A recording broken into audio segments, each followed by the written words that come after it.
पहला श्लोक मंगलाचरण से प्रारंभ होता है, जहाँ गुरु जी ने अपने आराध्य श्री रामचंद्र जी और अपने सद्गुरु को भक्ति के साथ नमन करते हुए ज्ञान सार का उपदेश प्रारंभ किया है।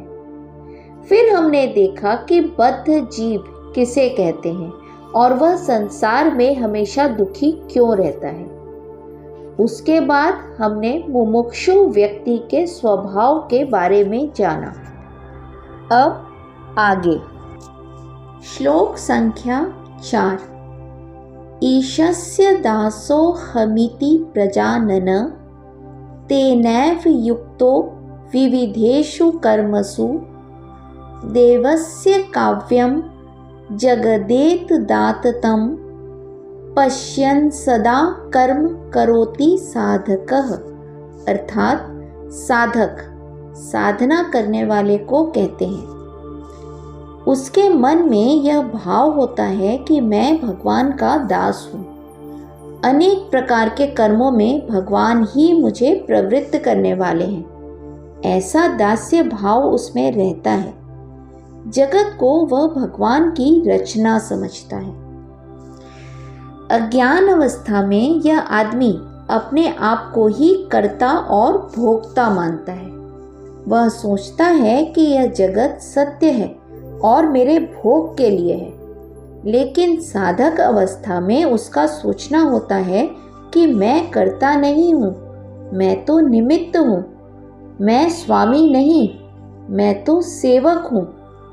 और यह जो जगत है यह भोग के लिए नहीं है, यह सेवा करके अपने मन को शुद्ध करने के लिए है, ऐसा उसका भाव होता है। वह सोचता है कि यह भगवान की सृष्टि कितनी सुंदर है, मानो भगवान एक कवि हैं और यह सारी सृष्टि उनकी एक रचना है, कविता है। ऐसा वेदों में भी कहा गया है। वह यह सोचता है कि स्वामी तो भगवान है और मैं तो केवल उनका सेवक मात्र हूँ। अतः जो जो कर्म बताए जाते हैं उनको करना मेरा कर्तव्य है। इस प्रकार हम देखते हैं कि अज्ञान अवस्था में आदमी की स्वयं की इच्छाएं होती हैं, स्वयं के राग द्वेष होते हैं, उसकी अपनी महत्वाकांक्षाएं होती हैं। लेकिन साधक अवस्था में तो वह सिर्फ यही कहता है कि मैं तो करण हूँ, साधन हूँ। यहाँ पर हमें एक और बात समझ लेनी चाहिए कि अज्ञान की अवस्था में हम अपने आप को कर्ता भोक्ता मानते हैं और ज्ञान की अवस्था वह है जिसमें हम यह समझ जाते हैं कि न मैं करता हूँ और न मैं भोक्ता हूँ। लेकिन यह अकर्ता अभोक्ता तक जाने की अवस्था के बीच में एक सीढ़ी होनी चाहिए या पुल होना चाहिए। तो उस पुल या बीच की उस स्थिति को हम कहते हैं करण। तब हम यह मानते हैं कि मैं कर्ता नहीं हूं, करण हूं। गीता में कहा है निमित्त मात्रम भव सव्यसाचिन। तुम तो केवल निमित्त मात्र रहो। तो यहाँ पर कर्तृत्व भाव के स्थान पर करण भाव आ गया और फिर उसके बाद ज्ञान की अवस्था में पहुंचने पर पता लगता है कि ना मैं करता हूं और ना मैं करण ही हूं, मैं तो अकर्ता अभोक्ता हूं। यह मानना कि मैं तो एक निमित्त हूं या अपने आप को एक करण मानकर कर्म करने को ही हम कर्म योग कहते हैं। इसमें साधक की अपनी कोई इच्छा नहीं होती, बस जाहि विधि राखे राम ताहि विधि रहिए। बस जगत में जो जो होता है वह सबको ही ठीक मानता है और जो जो कर्तव्य सामने आता रहता है अपने जीवन में वह उसको करता जाता है।